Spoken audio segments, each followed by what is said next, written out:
देश में monkey pox के केस आने लगे हैं, जिसके बाद लोगों में डर का माहौल है। दूसरी तरफ स्वास्थ्य विभाग में हड़कंप मच गया है। दरअसल इस बार दूर दिल्ली से नहीं बल्कि उसके बिल्कुल निकट नोएडा से ही केस आया है। मंकी पॉक्स का संदिग्ध वहां से पाया गया, जिसके बाद स्वास्थ्य विभाग ने मरीज को तत्काल आइसोलेट करके उसका टेस्ट किया, सैंपल जांच के लिए लखनऊ भेज दिया है। तो इससे पहले केरल से, दिल्ली से और इसके साथ ही साथ आपको बता दें कि बिहार से भी मंकी पॉक्स के मामले आ चुके हैं। उनके संदिग्ध आ चुके हैं, जिनके सैंपल लिए गए और टेस्ट के लिए भेजा गया है। और अब नोएडा से भी मंकी पॉक्स का संदिग्ध पाया गया है।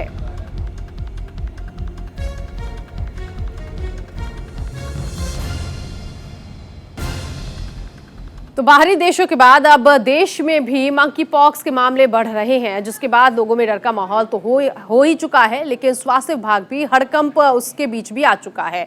और दिल्ली के साथ साथ अब नोएडा से भी मंकी पॉक्स का केस सामने आया है, जिसके बाद स्वास्थ्य विभाग ने मरीज को तत्काल आइसोलेट किया है और उसका टेस्ट भी किया, जिसके बाद सैंपल लिए गए और जाँच के लिए लखनऊ भेज दिया गया है। जिस तरह से मंकी पॉक्स का खतरा बढ़ता जा रहा है, उसी को लेकर के एक तरफ जहां दिल्ली में अभी तक जो है 2 केस सामने आए, तो वहीं नोएडा में एक संदिग्ध केस सामने आया है। हालांकि नोएडा की अगर बात करें तो यहां पर स्वास्थ्य विभाग ने पूरी तैयारियां कर ली गई हैं। एक वार्ड बनाया है जिसमें 10 बेड यहां पर हैं। आप देख सकते हैं कि पूरा यहां पर व्यवस्था की गई है नोएडा स्वास्थ्य विभाग के द्वारा, और पूरी तैयारियाँ यहाँ पर की गई हैं, क्योंकि यहाँ मरीज को लाने से पहले उसका सैंपल कलेक्शन होगा और उसके बाद को जांच पड़ताल के लिए लखनऊ भेजा जाएगा। डॉक्टर साहब हमारे साथ मौजूद हैं। सर, ये बताइए किस तरह की तैयारी, क्योंकि मंकी पॉक्स का खतरा तो बढ़ रहा है। मैं डॉक्टर तृतीय सक्सेना यहाँ पे क्रिटिकल केयर एक्सपर्ट हूँ। जैसा कि आपको पता है कि 80 कंट्रीज़ में मंकी पॉक्स का जो इन्फेक्शन फैला हुआ है और WHO ने इसका एक ग्लोबल इमरजेंसी घोषित किया गया है। उसी हिसाब से यूपी गवर्नमेंट ने भी हमको निर्देश दिए हैं कि हर ज़िले में एक हॉस्पिटल में 10 बेड का वार्ड जो है आइसोलेटेड वार्ड उसको एस्टेब्लिश किया जाए। तो जैसा आप देख रहे हैं कि यहाँ पे हमने 10 बेड्स का ward with all facilities critical care के साथ इसको डेवलप कर लिया है। इसी फ्लोर पे हमारे पास जो है सैंपल कलेक्शन जो है वो भी अवेलेबल है। अगर पेशेंट माइल्ड सिम्टम के साथ है और वो आइसोलेट यहाँ नहीं होकर घर होना चाहता है, तो फिर हम उसको घर भेज सकते हैं और फिर सैंपल कलेक्शन के साथ। एक केस मिला है नोएडा में, तो उसमें किस तरह के लक्षण हैं? इसको हम केस नहीं कह सकते हैं। एक ये डाउटफुल केस है जो प्रेजेंटेशन और मिलता जुलता होता है, जैसे हर्पीस जोस्टर है, स्मॉल पॉक्स है, चिकन पॉक्स है, उसी तरह मंकी पॉक्स जो आजकल न्यूज़ में आ रहा है। तो वो कंफर्म होगा जो उसके सैंपल में जब रिजल्ट्स आएगा तब। लेकिन सिम्टम थोड़े से मैच करते हैं, इसलिए वो अवेयर होकर हमारे पास आए और हमने उनका सैंपल कलेक्ट किया। जिस तरह से बढ़ रहा है मंकी पॉक्स, किस तरह के कदम उठाने चाहिए अवेयरनेस के लिए? देखिए, इसमें सबसे बड़ी बात है, इसके कई रूट्स हैं जिससे इन्फेक्शन फैलता है, जैसे खांसी, जुकाम, और जो मंकी पॉक्स में जो आपके रैशेस और स्कैब्स आते हैं उनसे भी सिम्टम्स उनसे भी फैलता है। तो इस तरह से कोई भी अगर पुष्ट रोगी या कोई कंफर्म केसेस है तो उससे दूर रहा जाए।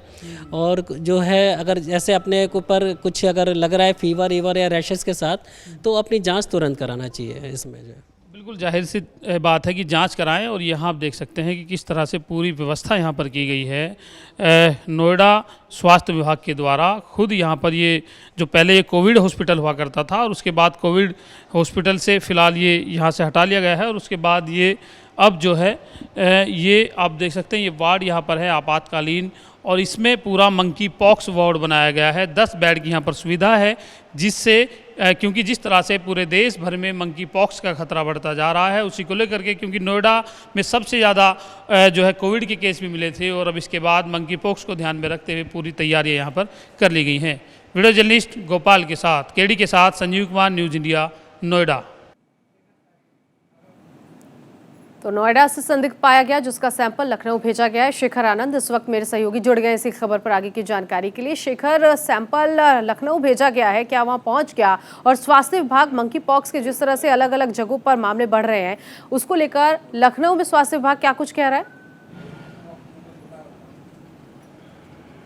देखिए, ऐसा है कि उत्तर प्रदेश में जो भी मंकी पॉक्स के मामले हैं उसके लिए जो एक सेंटर बनाया गया KGMU में जांच की व्यवस्था है, और इसीलिए उत्तर प्रदेश के अलग अलग हिस्सों में अगर मंकी पॉक्स के संदिग्ध केसेस सामने आ रहे हैं तो उनकी जांच के लिए उसे लखनऊ KGMU भेजा जा रहा है। औरैया, फिरोज़ाबाद और नोएडा यहाँ पर एक केस संदिग्ध का पाया गया था, जिसकी जांच के सैंपल भेजे गए हैं। गाज़ियाबाद में 2 केसेस सामने आए हैं जिनकी जांच के सैंपल यहाँ KGMU पहुँचे हैं। और इनकी जांच करने के बाद वो रिपोर्ट सार्वजनिक की जाएगी। ये केसेस अभी संदिग्ध ही कहे जा रहे हैं। जी। रीज़न ये है कि एक तो बरसात का मौसम है और बरसात ढंग से हुई नहीं है, इसकी वजह से कई तरीके के जो दाने हैं, रैशेज हैं, वो शरीर पर आ जाते हैं, जो डॉक्टरों से बात हुई है। जी। साथ ही केजीएमयू में एक शोध पत्र भी यहाँ के प्रोफेसर ने जारी किया है।